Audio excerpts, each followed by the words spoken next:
Dommage. Alors, professeur, avec toutes vos expériences, Oui. on entend souvent, et cliniquement, je le confirme, que l'hypertension artérielle n'a pas de solution.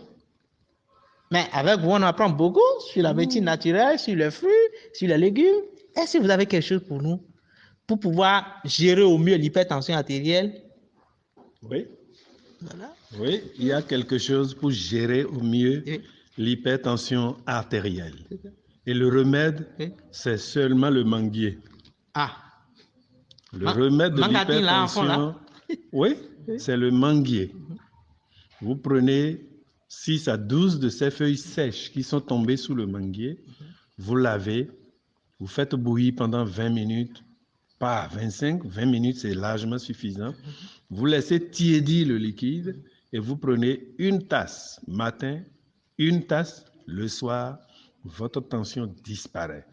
Si c'est une tension dite maligne, il faut prendre les feuilles et l'écorce de manguier et vous mélangez les deux, vous préparez. C'est efficace pour baisser totalement votre tension Wow. et ça n'augmente plus. C'est ça. Ce que je viens de dire est également valable pour le diabète. C'est ça. Qu'il soit de type 1 ou de type 2, Oui. vous faites cette recette, Oui. votre pancréas régénère. Wow. Mais, professeur, est-ce qu'il y a un dosage donné? Est-ce qu'il faut aller, c'est combien de verres par jour? Bon, c'est 2 verres Oui. par jour. Un le matin. Un verre matin, Oui. un verre le soir. D'accord, Il n'y a merci, pas professeur. à exagérer. D'accord. Et il faut le faire pendant combien de temps avant d'espérer un Bon, résultat? il faut faire ça pendant 30 jours. Oui. Pour le diabète, Oui. c'est beaucoup plus délicat. Si vous prenez un verre matin, un verre le soir, le lendemain, vous dosez votre glycémie. Sinon, ça risque d'aller totalement en bas et vous allez être hypoglycémique. Ah. Et c'est pas bon. Donc, il faut le faire. Et ce n'est pas que ça. Pour le diabète, Oui. il y a le gombo. Le même gombo qu'on prépare là? Le même gombo que nous préparons, que nous mangeons. Sauce gombo, Oui. vous préparez ça, vous mangez midi, vous mangez le soir pendant une semaine. Faites ça si vraiment votre diabète atteint 3,50 g. Vous allez vous retrouver à 0,85. C'est que c'est essayé. Oui. J'ai essayé. Oui. C'est certain, c'est sûr. Super.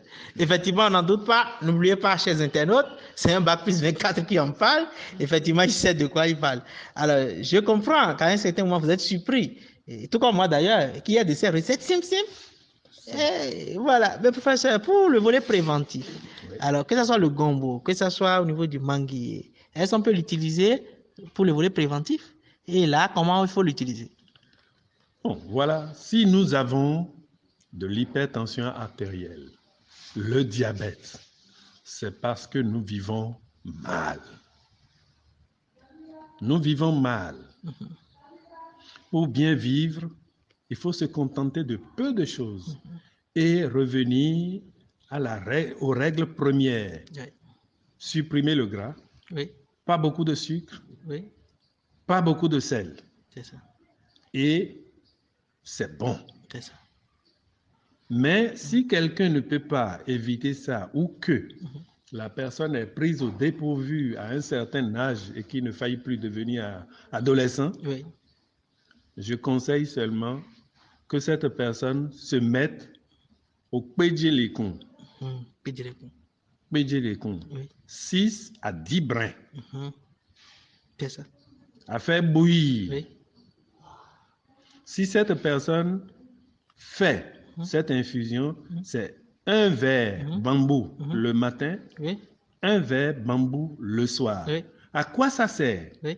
Ça sert à déboucher tous nos vaisseaux. Donc, celui qui fait ça, qui ne prenne plus de Centron, qui ne prenne plus de Lovenox, parce que c'est contre-indiqué. C'est ça. S'il prend, c'est pas bien. C'est du surdosage pratiquement. C'est du surdosage qui va arriver. C'est ça. Donc, le pédjelécon débouche tous nos vaisseaux. La personne qui ne voit plus va voir comme s'il avait l'âge de 9 ans, 10 ans. C'est vrai. La personne qui prend ça élimine tous les déchets de son intestin. La personne qui prend ça, Oui. donnez ça à votre enfant, un verre matin, un verre le soir, au moins un adolescent. S'il avait l'habitude de faire épilepsie, il n'en fera plus jamais. Ah. Parce que tous ces vaisseaux sont débouchés. Tu vois, tu vois. Et c'est quand le sang ne circule pas Oui. que ça admet de l'anoxie Oui. et le cerveau se met en souffrance et crée l'épilepsie. D'accord. Vraiment,